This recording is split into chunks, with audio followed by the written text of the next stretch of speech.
Vous savez, j'ai un auteur que j'aime beaucoup, c'est un de mes préférés, il s'appelle Nietzsche. Nietzsche dit, il ne faut jamais monter les faibles. Vous savez pourquoi? Parce que les faibles n'ont pas le sens de l'histoire. Ils ont une histoire de ressentiment. Ils règlent le compte avec le passé, ils privent les gens du présent et ils n'ont pas d'avenir. Et ce pouvoir aujourd'hui que nous avons, c'est un pouvoir de faibles qui ignore le sens de l'histoire de notre pays, qui est allé à autre chose. Ils sont nostalgiques d'un passé que les Congolais ne veulent plus. Et pour nier ce passé, ils le mettent sous le dos tantôt des étrangers. Et pour avoir cette révision qui n'a pas tête ni queue, tantôt ils vous parlent de l'article 5, tantôt de l'article 197, tantôt du 5. C'est une affaire fourre-tout. Le sens de l'histoire, c'est que les Congolais, quand on est devenu indépendant, il a fallu se donner une constitution. On se l'est donné en 64.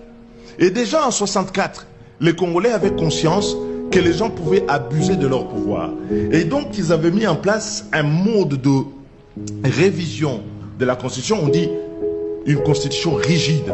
Parce que certaines matières, c'est-à-dire le pouvoir du président, les mandats du président, les prérogatives du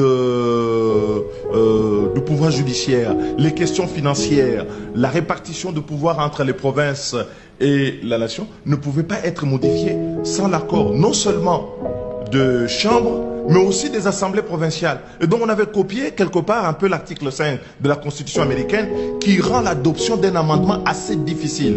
Sauf qu'en 2006, on a refait l'inverse. On a dit on laisse les autres matières à la révision. Mais il y a des interdictions. Parce qu'on sait que les gens ont tendance à les dépasser. Alors ceux qui ne connaissent pas l'histoire de notre pays peuvent vous la reproduire avec les mêmes instruments, les mêmes arguments. Et nous ne tombons pas là-dedans.